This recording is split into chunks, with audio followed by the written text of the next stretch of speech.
C'est tout un accord que viennent de conclure la France et l'Ukraine aujourd'hui. En visite à Paris, le premier ministre ukrainien Volodymyr Zelensky s'est engagé à acheter une centaine d'avions de combat français Rafale au cours des 10 prochaines années.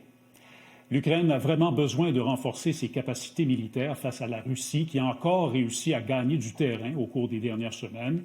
L'armée russe continue parallèlement à frapper les infrastructures énergétiques ukrainiennes, ce qui cause énormément de coupures de courant au moment où l'hiver approche en Ukraine. Mais ce qui retient surtout l'attention ces jours-ci au sujet de l'énergie en Ukraine, c'est l'immense scandale de corruption qui impliquerait des proches du président Zelensky et l'entreprise d'État Energoatom, qui gère 4 centrales nucléaires. Selon une enquête du Bureau national anticorruption d'Ukraine qui a duré 15 mois, l'équivalent de plus de 150 millions de dollars canadiens aurait été détourné dans cette affaire-là. L'actuelle ministre de l'Énergie a démissionné après la révélation du scandale, mais elle n'aurait pas été impliquée dans le système de corruption. Par contre, le ministre de la Justice et ex-ministre de l'Énergie, Herman Haluchenko, a participé, lui, au stratagème selon les documents de l'enquête. Lui aussi a démissionné. Maintenant, voyons comment tout ça se passait. Le groupe visé par l'enquête aurait, de façon informelle, pris le contrôle des achats effectués par l'entreprise d'État Energoatom. Il s'arrangeait pour attribuer des contrats, probablement truqués à plusieurs sous-traitants, mais on forçait ces derniers à renvoyer un pot de vin de 10 à 15 de la valeur des contrats au groupe. Toute entreprise qui refusait de jouer le jeu était tout simplement rayée de la liste des fournisseurs.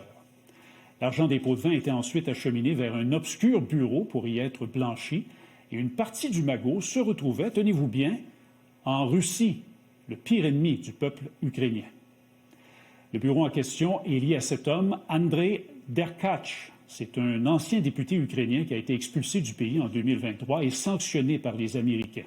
Il est aujourd'hui sénateur russe. Mais le plus troublant dans cette histoire-là, c'est que la tête dirigeante de ce système de corruption ne serait nul autre que Timur Mindich, un ami personnel du président Volodymyr Zelensky. Les deux hommes possédaient ensemble une compagnie de production cinématographique à l'époque où le président ukrainien n'était pas encore en politique. Mindich a probablement été mis au courant de l'enquête du Bureau national anticorruption d'Ukraine parce qu'il a fui le pays juste avant les perquisitions de la semaine dernière. Parmi les autres personnalités influentes qui se retrouvent dans le viseur des autorités, il y a l'ancien vice-premier ministre ukrainien qui a déjà été PDG d'une entreprise gazière. Lui aussi est un ami de Volodymyr Zelensky. Également, l'ex-ministre de la Défense, qui est actuellement membre du Conseil de sécurité et de défense, il sera assurément questionné à son retour de Turquie, où il a négocié un échange de prisonniers avec la Russie. C'est important de préciser qu'en aucun cas, l'enquête n'a mis en cause le président de l'Ukraine, Volodymyr Zelensky lui-même, mais le fait que des gens de son entourage aient eu les mains dans le plat de bonbons, comme on dit, avouez que ça soulève énormément de questions. Bien des Ukrainiens sont furieux qu'une partie de leurs impôts, censés servir aux infrastructures énergétiques, se retrouvent comme ça dans les poches de gens corrompus au moment même où l'électricité manque régulièrement dans le pays.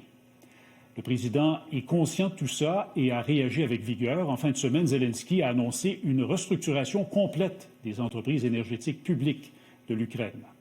Ça inclut évidemment Energoatom. Et en même temps, il n'a pas le choix de multiplier les efforts pour lutter contre la corruption s'il veut que sa candidature pour joindre l'Union européenne progresse.